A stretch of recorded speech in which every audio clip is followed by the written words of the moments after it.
O milionário paraplégico Felipe luta contra o tédio na sociedade dos aristocratas de Paris e busca o sentido da vida na arte.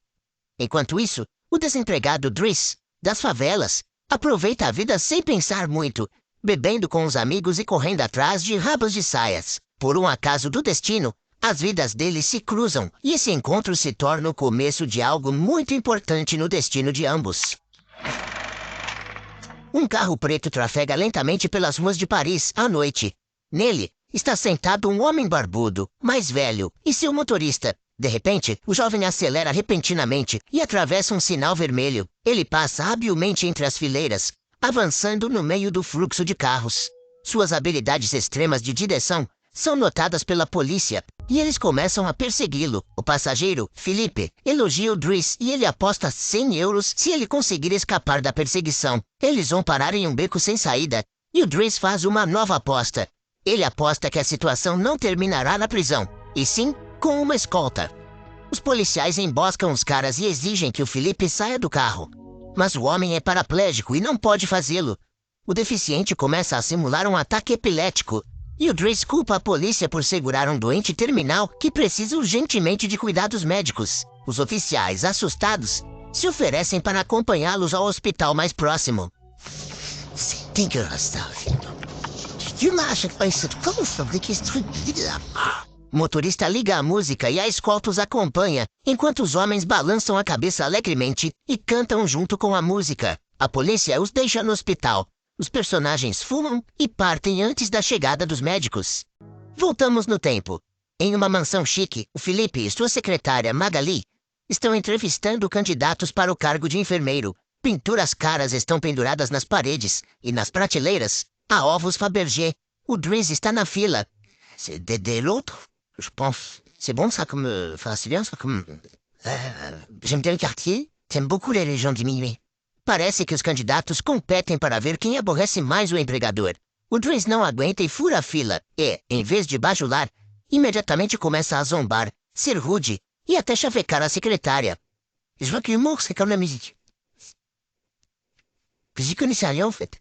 Ele não precisa de emprego, pelo contrário, ele precisa de 3 assinaturas de recusa para conseguir o auxílio-desemprego. Mas o Felipe responde que não pode assinar o documento. Afinal, ele está paralisado do pescoço para baixo, mas ele diz que o cara pode buscar o papel no dia seguinte.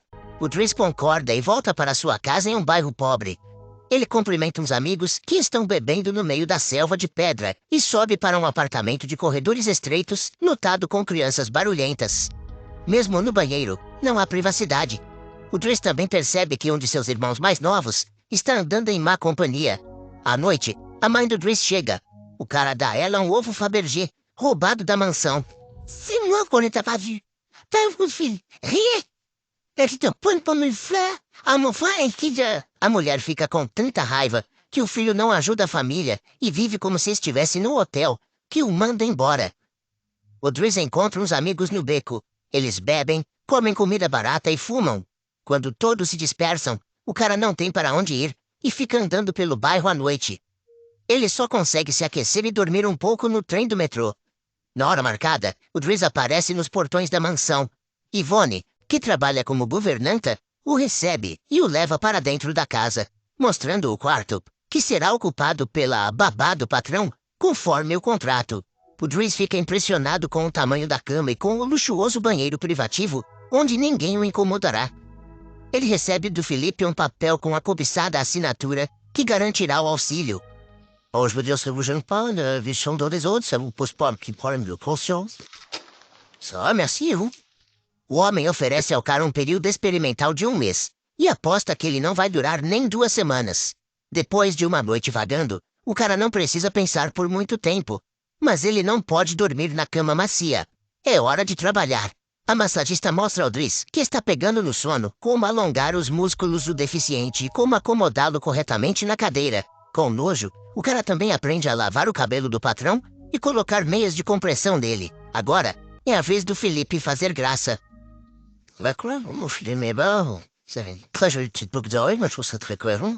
O Driss implora para, pelo menos, não o obrigarem a limpar a bunda do homem. Essa questão fica para depois. A filha do Felipe também mora na casa, com quem o Driss cruza de vez em quando. A Elisa é mal educada, e o Driz um dia assusta ela e seu namorado quando eles vão se beijar no telhado da mansão. O novo auxiliar aprende a alimentar o patrão do jeito certo, o ajuda a organizar suas cartas e, claro, curte a vida de luxo e fica de olho na Magali. Ele nem sempre faz as tarefas com responsabilidade. Além disso, a Ivone encontra um canivete Butterfly e um bastão dobrável em suas coisas. Ainda não está claro o que se pode esperar disso. Quando chega a hora de sair da mansão, o Driz se recusa a levar o Philip em uma minivan ridícula para deficientes. É simplesmente humilhante, visto que um carro esporte muito legal está parado bem do lado. Então, a escolha é óbvia. A dupla vai a uma exposição na qual o Felipe fica de olho em um quadro de 30 mil euros. O Driz se pergunta o que há de tão valioso nisso. É apenas uma mancha vermelha em um fundo branco. O Felipe retruca que a arte vale muito, porque é a única maneira de deixar uma marca eterna neste mundo. Quando isso, Philippe? Moi, pour 50 euros, je vais chez Castou et je vous la fais la trace de mon passage sur terre. Je veux même du beurre bonnet si vous voulez. O Driz fuma na rua, enquanto Felipe se encontra com um velho conhecido. Ele fez uma investigação e descobriu que o novo funcionário cumpriu 6 meses de prisão por roubar uma joalheria. Mas isso não importa para o Felipe. Afinal, o Driz não o bajula, não tem pena dele, e o trata como um igual. Então, ele está disposto a fechar os olhos para o passado. O assistente não perde tempo e convence a secretária a ir para seu quarto. Ele quer mostrar a ela sua banheira e sugere que eles se banhem. Para sua surpresa, a garota concorda e começa a desabotoar a blusa. Mas isso é só uma brincadeira. Ela não quer tomar banho com ele, e sim se livrar o mais rápido possível do cara animado. À noite, a Magali ajuda o Felipe a escrever um poema composto por ele. É parte de uma carta romântica que ele enviará para sua namorada, Eleonor. O Driz está escutando pelo walkie-talkie e a Ivone o repreende por isso. O cara, sem cerimônias, a envergonha com perguntas sobre namorados e comenta que o jardineiro da casa está de olho nela. À noite, o Driz ouve sons estranhos no rádio e sobe para ver como o Felipe está. Ele encontra o homem em um estado deplorável. Ele está com febre e respirando com dificuldade. O Driz fica de plantão no quarto a noite toda e no próximo ataque o leva para passear na rua. Esses ataques são chamados de dores fantasmas e não há cura para eles. Os homens veem garotas bonitas e o Driz pergunta para o Felipe como ele tem prazer. Durante o próximo surto de dor, o cara sugere que o patrão fume alguma coisa. Ele fica surpreso, mas dá alguns tragos. Os personagens vão para um restaurante. O Felipe fala sobre sua esposa, Alice, que ele amava muito. O amor foi trágico. A mulher teve 5 abortos espontâneos e depois morreu de uma doença. Mas eles adotaram uma filha, a Elisa, que o Driz conheceu na mansão. Na juventude, o Felipe praticava esportes radicais e era um cara que se arriscava, mas acabou ficando paraplégico devido a um voo trágico de parapente. O período de experiência do Driz chega ao fim e o Felipe o parabeniza, mas também pede a devolução do ovo Fabergé roubado. Aquele é um presente de sua falecida esposa, que lhe dava os ovos em todos os aniversários da sua relação. O cara não admite o que fez, embora o faça de um jeito tão desajeitado que acaba se entregando. O Driz se encontra com sua irmã, a quem pede para encontrar o ovo na casa de sua mãe, e vai até a delegacia buscar seu irmão, que foi pego vendendo substâncias ilegais. O Felipe dita outra carta para sua amada. O Driz recebe permissão de participar do processo e faz comentários ácidos. Os versos lhe parecem muito pretensiosos e incompreensíveis. Ele fica chocado que o chefe nunca viu aquela mulher, embora se corresponda com ela há 6 meses.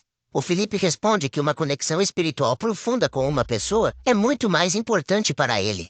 Depois, como se sentam, suas oração despentam. Fazer bom. O Driz pega as cartas e começa a abri-las, o que irrita o Felipe. Ele encontra o número de telefone da tal Eleonor e imediatamente liga para ela, apesar das ordens cada vez mais furiosas do chefe para parar. Os homens continuam discutindo enquanto a garota atende o telefone. No final, o Felipe fica pendurado no telefone nos dias seguintes. A Eleonor diz que não é nenhum sapo e quer receber uma foto do Felipe em uma carta, o que o preocupa muito. O Driz tranquiliza o chefe. Afinal, sua riqueza supera todas as desvantagens. E o mais importante, a garota lê e responde suas cartas e poemas há 6 meses. A dupla vai à ópera. A performance começa e a árvore cantora diverte o Driz tanto que ele atrapalha os espectadores ao redor com suas risadas.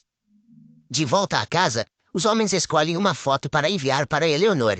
O Felipe fica preocupado e pensa em colocar uma foto em que ainda não esteja paraplégico. Para não assustar a garota, o Driz o convence a não fazer isso e colocar uma foto mais atual. Mas assim que o assistente sai, o Felipe pede para a Yvonne trocar as fotos. Nesse momento, a filha do Felipe invade o quarto do Driz e pede cigarros. A Elisa o distrai da pintura e esse comportamento enfurece o cara. Ele vai até o Felipe e pede para ele agir como pai e oferece suas mãos para dar uma cintada na garota atrevida. Já que o patrão é paraplégico, a Yvonne concorda silenciosamente. O Felipe, pelo que parece, está mais interessado no fato de seu assistente ter começado a pintar, mas também se compromete a conversar com a filha, embora sem agressão. O Driz, por outro lado, não perde tempo e faz experiências no cavalete nas horas vagas. C'est toi qui fais ça? J'adore. Ele e o Felipe passam muito tempo em caminhadas e adicionam potência ao fraco motor da cadeira de rodas. O aniversário do Felipe chega e a Yvonne reúne toda a família. O Felipe chama essa reunião de cumprir o dever. Na ocasião, toda uma orquestra é convidada para a mansão, mas a Elisa fica em seu quarto e não sai para receber os convidados. O Driz vai até ela. Ela está chateada. Ela terminou com o Bastian e até tomou uns comprimidos. Felizmente, nada perigosos. O menino a largou e a xingou, então ela pede para o Driz lhe dar uma lição e está até disposta a pagar. Enquanto isso, o Felipe, com um sorriso no rosto, infla o preço da pintura do Driz. Seu conhecido hesita, mas claramente analisa a oferta de 11 mil euros. O Driz descobre com a Yvonne que a Magali, às vezes, fofoca sobre ele e que, recentemente, ela brigou com o namorado e fica cheio de esperança. O Felipe tenta, sem sucesso, fazer o Driz gostar de música clássica, mas ele apenas ri das melodias de comercial. Em vez disso, ele liga uma música animada e começa a dançar, contagiando os convidados com sua empolgação. A noite termina com uma discoteca. Ao colocar o patrão na cama, o Driz abre uma carta da Eleonor com a foto dela. O Felipe realmente gosta da aparência da garota. Ela escreve que, em breve, estará de passagem por Paris e sugere marcar um encontro. O Driz também encontra tempo para resolver o problema da Elisa. Alors, monsieur, tu me reconnais? Ouais, c'est pas bien ce que t'as dit, Elisa. C'est pas très joli? O Felipe fica muito preocupado antes do encontro. Demora para escolher a roupa. Chega com antecedência. Depois, tenta aliviar a ansiedade com álcool. Mas no final, não aguenta e foge antes que a garota chegue. O Driz, enquanto isso, vai até o trabalho da mãe, que ganha vida como faxineira. Ele vê a mulher terminar o turno e sair, mas não ousa ir falar com ela. Nesse momento, o patrão liga pedindo para ir buscá-lo. Os homens escapam dos encontros assustadores levantando voo em um jato particular. O Felipe dá um envelope para o Driz. São 11 mil euros pela venda do seu primeiro quadro. Os voos continuam, mas desta vez, o Felipe convida o assistente para voar de parapente. Ele não concorda imediatamente com a loucura, mas no final, resolve não perder a oportunidade. De volta à mansão, para a surpresa do Driz, seu irmão problemático o espera. Ele descobriu o endereço do empregador no centro de empregos e veio buscar ajuda. Ele voltou a ter problemas com a lei, mas agora, mais sérios. O Felipe vê que o Driz está imerso em problemas familiares e pergunta sobre o Adama. Na verdade, ele é seu primo, e a mãe do Driz é, na realidade, sua tia. O nome verdadeiro do Driz é Bakari. Seus pais verdadeiros moram no Senegal, e quando criança, eles o entregaram para uns parentes sem filhos que moravam em Paris. Mas, então, a tia conseguiu ter seus próprios filhos, e após a morte do tio, ainda teve filhos com outros homens. O Felipe sugere que o Driz vá cuidar de sua família e deixe o emprego. Ele concorda e se demite pouco depois. Ele se despede dos criados e descobre que a Yvonne e a Magali estavam zoando o cara o tempo todo. A garota não se interessa nem um pouco por homens. O Driz sai da mansão, descobrindo acidentalmente que o Felipe trocou a foto para esconder sua deficiência da Eleonor. O novo assistente, contratado para substituir o Driz, deixa o Felipe triste. O cadeirante deixa a barba crescer e sofre de colapsos emocionais. Nada mais o faz feliz. O Driz retorna à comunidade e resolve os problemas do Adama. Depois de demonstrar erudição numa entrevista, ele consegue um emprego como motorista de uma empresa de transporte. O Felipe está piorando, e a Yvonne liga para o ex-assistente pedindo ajuda.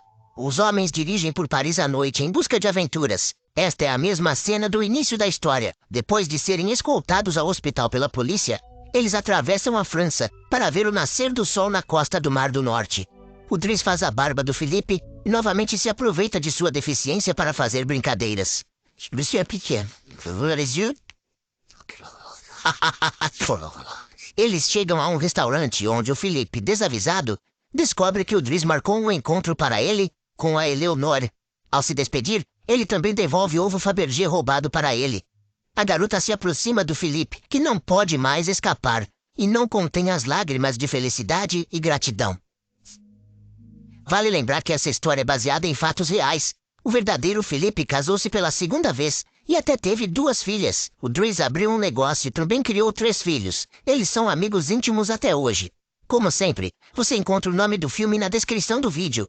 Agora conte para a gente nos comentários. Você tem um amigo que sabe tirar você da rotina e fazer você sentir o gostinho da vida de novo?